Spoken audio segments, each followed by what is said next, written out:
ইংল্যান্ডের এক পশু খামারে হঠাৎ করে বিদ্রোহ দেখা দিল।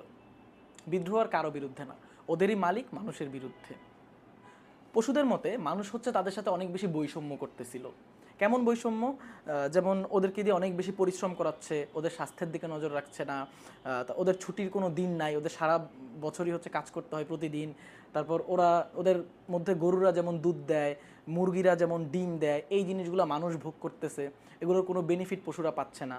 তারপর একটা পশু যখন পরিশ্রম করতে করতে বৃদ্ধ হয়ে যাচ্ছে, মানুষ তখন তাকে হত্যা করতেও দ্বিধাবোধ করছে না। তো ওদেরকে এই বিদ্রোহের স্বপ্নটা যে দেখালো, সে হচ্ছে ওই খামারেরই একটা বন্য শূকর, বৃদ্ধ মেজর যাকে বলে।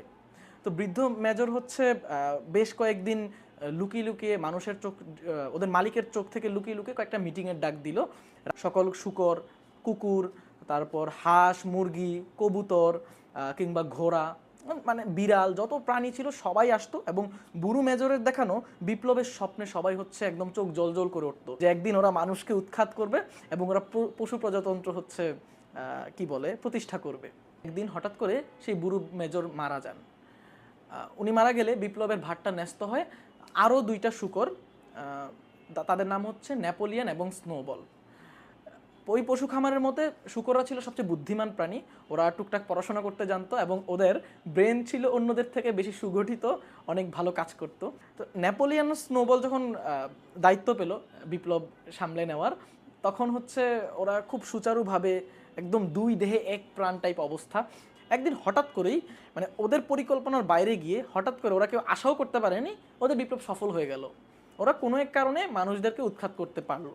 পরের দিন হচ্ছে যেই যেই ঘরে হচ্ছে ওদের মালিকরা বসবাস করতো, সেই ঘরে গিয়ে সব দেখতে লাগলো ঘুরে ঘুরে। ওখান থেকে একটা কাপড় ছিঁড়ে হচ্ছে নিজেদের জন্য পতাকা বানালো। তারপর হচ্ছে নিজেদের জন্য জাতীয় সঙ্গীত ঠিক করলো।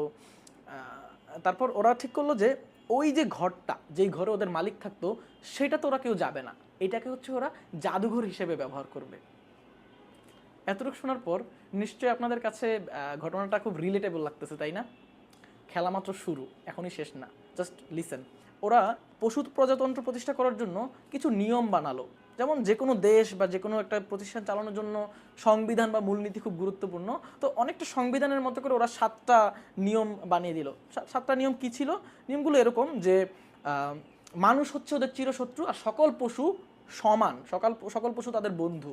তারপর আরেকটা নিয়ম ছিল হচ্ছে ওরা পশুরা মানুষের কোনো আসবাবপত্র ব্যবহার করতে পারবে না। তারপর পশু হত্যা মহাপাপ, কোনো পশুই অন্য কোনো পশুকে হত্যা করতে পারবে না। তারপর পশুরা মদ্যপান করতে পারবে না। তারপর ওরা চাইলেও তাদের মালিকের বিছানায় গিয়ে ঘুমাতে পারবে না। এই নিয়মগুলো হচ্ছে সব পশুরা মিলে হচ্ছে বানালো। প্রথম দিকে কোনো কিছুতেই প্রবলেম হচ্ছিল না। নেপোলিয়ান আর স্নোবলের খুব বলিষ্ঠ নেতৃত্বে ওদের পশু প্রজাতন্ত্র এগিয়ে যেতে লাগলো। পশুরা নিয়মতান্ত্রিকভাবে কাজ করতে লাগলো। ওদের সব কিছু রুটিন করা ছিল, কতটুকু কাজ করবে, কতটুকু খাবার পাবে, সব কিছু খুব স্মুথলি আগাচ্ছিল। বাদ সাধলো ওদেরই দুই দলনেতা, নেপোলিয়ন এবং স্নোবল, যাদের নেতৃত্বে ওরা আসলে বিপ্লব সফল হয়েছিল। যখন বিপ্লবের আগে ওরা দুজনেই একদম দুই দেহ এক প্রাণ ছিল, কোনোদিন মতের অমিল হতো না। পরবর্তীতে দেখা গেল ক্ষমতা পাওয়ার পর ওদের মতের আর মিল হচ্ছে না দুনিয়ার সব হইলেও। নেপোলিয়ন যদি বলে ডানে যাবে, স্নোবল বলতেছে বামে। বিপ্লবের মূল বার্তা যেখানে ছিল সকল পশুই সমান, সবার অধিকার সমান থাকবে, সবাই সমানভাবে বৈষম্যহীনভাবে থাকবে, প্রথম আঘাতটা লাগলো সেখানেই। কিভাবে? যেহেতু প্রথমেই বলেছি যে শূকররা হচ্ছে নেতৃত্ব দিত, ওরা বিভিন্নভাবে ফেভার নিতে শুরু করলো। যেমন প্রথম নিয়ম হলো যে গরুর দুধ এখন আর বিক্রি হবে না, গরুর দুধ কেবলমাত্র শূকররাই পান করবে, শূকররাই খাবে। তারপর কাজের জন্য যে রুটিন বাঁধা ছিল, প্রতিদিন সকালে ঘুম থেকে ওঠার জন্য, দেখা যেতে লাগলো যে শূকররা তার থেকে 1 ঘন্টা পরে উঠতেছে। এইভাবে অনেক রকমভাবে শূকররা নিয়ম ভাঙতে শুরু করলো। তো পশুরা প্রথমে এগুলো নিয়ে অনেক দ্বিধা থাকলে, অনেক প্রশ্ন তুললো। সব জায়গায় ওদের মুখ বন্ধ করে দেওয়া হতো এটা বলে যে ওরা যদি শূকরদের কথা না শুনে, ওদের পূর্বের মালিক ফিরে আসবে এবং ওদের স্বাধীনতা হারিয়ে যাবে, স্বাধীনতা হস্তক্ষেপ হবে এবং ওদেরকে হত্যা করে ফেলবে। এই ভয়ে পশুরাও চুপ থাকতে লাগলো। যে নেপোলিয়ান স্নোবলের মধ্যে যে বিরোধটা দেখা দিল, এটা বেশ যখন প্রকট রূপ ধারণ করলো, তখন নেপোলিয়ান ততদিনে হচ্ছে একটা কুকুর বাহিনী গঠন করলো নিজের। সে স্নোবলকে একদিন উৎখাত করে দিল, মানে স্নোবলকে একদম মিথ্যে দায় দিয়ে ফার্ম থেকে বের করে দিল। তারপর থেকে নেপোলিয়ান হচ্ছে স্বৈরাচারিতা দেখাতে লাগলো। সে নিজেকে হচ্ছে এখানকার ডিক্টেটর হিসেবে ঘোষণা করলো। তারপর নেপোলিয়ান যে নিয়মগুলো নিজে বানিয়েছিল, যেমন তাদের মালিকের ঘরে কেউ ঘুমাতে পারবে না বিছানাতে, তারপর হচ্ছে তাদের বাসনপত্র ব্যবহার করতে পারবে না। নেপোলিয়ন নিজে গিয়ে ওই বিছানায় ঘুমাতে লাগলো, তারপর হচ্ছে ওই বাসনপত্র ইউজ করতে লাগলো। যখন সকল পশু প্রশ্ন তুলতে লাগলো যে বিছানায় ঘুমানো তো নিষিদ্ধ ছিল, তখন নেপোলিয়ন হচ্ছে তার বাহিনী দিয়ে এই বার্তা প্রেরণ করতে লাগলো যে বিছানায় ঘুমানো নিষিদ্ধ ছিল না, বিছানায় ঘুমানোর সময় বিছানার চাদর থাকতে পারবে না। শুধু এটাই না, অন্যান্য পশুরা যেভাবে খামারে বাস করতো সেভাবেই বসবাস করতে লাগলো, কিন্তু ওদের সুপিরিয়র শূকররা সবাই ওই মালিকের বসত বাড়িতে বসবাস করতে লাগলো। এমনকি তারা মদ খাওয়া শুরু করলো। তো যখন মদ খাওয়া নিয়ে প্রশ্ন উঠলো, প্রাণীরা যখন প্রশ্ন তুললো, তখন নেপোলিয়ন হচ্ছে তার বাহিনী দিয়ে এই কথা ছড়াতে লাগলো যে মদ খাওয়া নিষিদ্ধ না, অতিরিক্ত মদ্যপান নিষিদ্ধ। তো এইভাবে হচ্ছে শূকররা তাদের প্রয়োজন অনুযায়ী নিয়ম ভাঙতে লাগলো, নিয়ম বানাতে লাগলো। আর অন্যদিকে পশুরা মানুষের কর্তৃত্বে থাকার সময় যেরকম শোষিত হচ্ছিল, পরিশ্রম করে মরছিল, এখনও তাই হতে লাগলো। পশুরা হচ্ছে ভুসি, বিটমূল এরকম খুব নগণ্য খাবার খেয়ে দিন অতিবাহিত করতে লাগলো, এবং তাদের চেহারায় তার এই অনাহারের চিহ্নটা পড়তে লাগলো। কিন্তু নেপোলিয়নের নিয়ম হচ্ছে এই খবর বাইরে যেতে দেওয়া যাবে না, বাইরে দেখাইতে হবে খামার খুব ভালো আছে, নেপোলিয়নের নেতৃত্বে খুব সুখে আছে, এই জিনিসই বাইরে দেখাইতে হবে। স্নোবল থাকা অবস্থায় ওদের একটা পরিকল্পনা ছিল একটা হাওয়াকল বানানোর। একটা হাওয়াকল বানালে ওরা সেটার থেকে শক্তির যোগান দিতে পারবে, বিদ্যুৎ পাবে, এবং ওদের প্ল্যান ছিল সেই বিদ্যুৎ ওরা বাইরেও বিক্রি করে আর্থিকভাবেও স্বাবলম্বী হবে। তো নেপোলিয়নের নেতৃত্বে হচ্ছে হাওয়াকল নির্মাণ শুরু হয়, এবং পশুদেরকে যেহেতু অনেক স্বপ্ন দেখানো হয় হাওয়াকল নিয়ে, পশুরা তাদের প্রয়োজনের চেয়ে অতিরিক্ত পরিশ্রম করতে লাগলো। খেয়ে না খেয়ে ওরা হাওয়াকল নির্মাণের জন্য অনেক বেশি পরিশ্রম করতে লাগলো।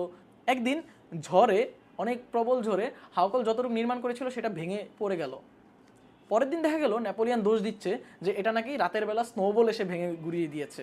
শুধু এটাই না, দেখা গেল যে খামারে ফসল চাষ করলে সেখানে খেতে আগাছা বেশি হইলে কথা ছড়াচ্ছে যে স্নোবল এসে রাতের বেলা বীজের সাথে আগাছার বীজ মিশিয়ে যেত। এভাবে যে কোনো কিছু ঘটলে সেটা দোষ স্নোবলের উপর দিয়ে দিত, এবং নেপোলিয়ন নিজেকে ভালো হিসেবে প্রতিষ্ঠা করত। তো এইভাবে পশুরা যে বিপ্লবের স্বপ্ন দেখছিল, যে স্বাধীনতার স্বপ্ন দেখছিল, সেটার উদ্দেশ্যে ওরা যে বিপ্লবটা সফলও করে ফেলে এবং পশু প্রজাতন্ত্র প্রতিষ্ঠাও করে ফেলে, সেই বিপ্লবটা বিফল হয়ে যেতে থাকে ওদেরই ক্ষমতাধর কয়েকজনের স্বৈরাচারিতার কারণে। পড়ছিলাম জর্জ অরওয়েলের লেখা খুব বিখ্যাত বই অ্যানিম্যাল ফার্ম। জর্জ অরওয়েল এখানে রুশ বিপ্লবকে উপহাস করে এই বইটা লিখেছিলেন। পৃথিবীতে যত আন্দোলন হয়, যত বিপ্লব হয়, সব বিপ্লবের পর এই একটা বইয়ের কথা হচ্ছে বারবার উঠে আসে। সকল বিপ্লবকে যেন এই বইটা আসলে পোর্ট্রে করতে পারে। আপনি এতক্ষণ যে গল্পটা শুনলেন, আপনি যদি বর্তমান বাংলাদেশের সাথে মিলান, দেখবেন প্রত্যেক লাইন বাই লাইন মিলে যাচ্ছে, অথচ এই বই লিখে গেছে আজ থেকে আরও 70-80 বছর আগে। আমি সাজেস্ট করব এই বইটা প্রত্যেককে পড়ার জন্য। খুবই সহজ বই। কাহিনীটা যেরকম পলিটিক্যাল একটা স্যাটায়ার মনে হচ্ছে, লেখা আসলে ওরকম কঠিন না। এটা বেসিক্যালি একটা রূপকথার গল্প, যেটাকে আমরা ফ্যান্টাসি জনরা ধরতে পারি। চাইলে যে কেউ পড়তে পারেন, ছোট থেকে বৃদ্ধ। আমার মনে হয় এই একটা বই সবার পড়া উচিত, সবার পড়া উচিত।